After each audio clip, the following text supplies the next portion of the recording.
Hello sa lahat. At ngayon may papakita ko sa inyo guys sa mga hindi pa nakakaalam about sa silver ngayon. Tumataas na rin pati ang silver. Alam niyo ba 'yun? Kaya ito may papakita ko sa inyo na video na nabibili na ang mga gamit, kutsara, plato, baso, tasa na silver.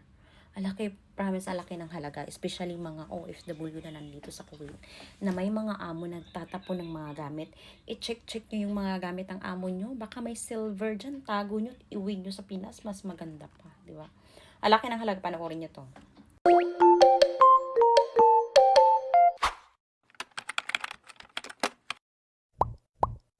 Yung iba pinapatapon pero pinupulot daw. So ito, binili niyo po ito doon kay Masama nasa Dami. mura Pero halaga. mura lang. Mura lang, sobrang mura. So, yan, iba-price reveal natin kung magkano nga ba.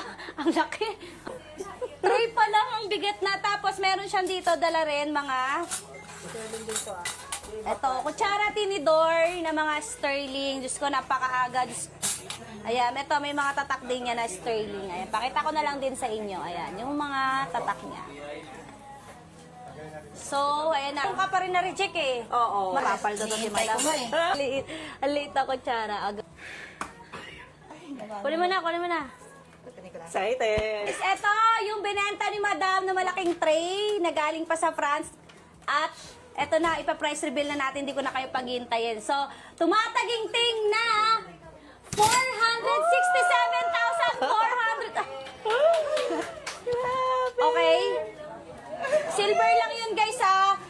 Kulang-kulang 5 kilo. Oh, di ba? Ang laki ng halaga. Yun pa lang, yung sahan na yun, ang tawag yan dito sa Kuwait, sahan, yung malaking parang bandihado, is sahan ang tawag dito sa Arabic. Halaga na siyang 400, kalahating milyon, kumbaga, 400,000 mahigit yun. Laki, di ba sayang? Marami akong nakikitang ganyan, na tinatapon kasi ako dati. May experience ako dati nag-cleaning. Tapos, taga winter and summer, especially Ramadan, nag-change sila ng mga gamit na nagtatapon sila ng mga gamit ng mga yun. Kaya minsan nasa Friday market ako, diba? Tulad today, mamaya pupunta naman ako ng Friday market kasi nag-check ako ng kung may silver. At saka yung mga nandyan sa Pilipinas, na may mga silver kayo, marami dyan sa Pilipinas na namimili ng mga silver.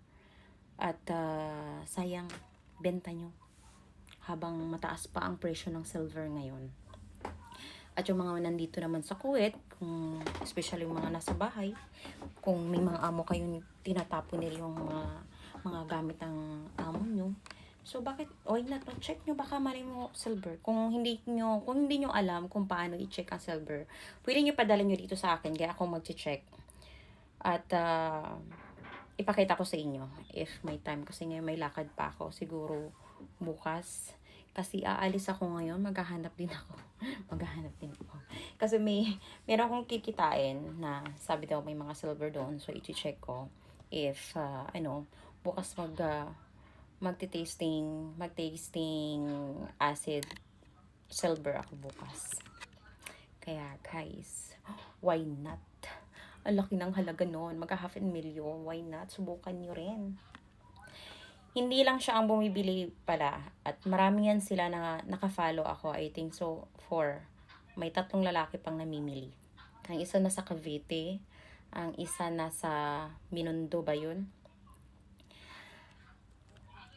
Why not? Sige na, subukan yun nyo. Sayang, napakasayang talaga. Gigil ako kasi dati marami ako mga silver. Hindi ko man lang talaga, alam nyo yun, hindi ko man lang pinapansin. May mga spoon pa kami noon. Nakita ko silver talaga siya, pero di ko alam kung nasaan na ngayon.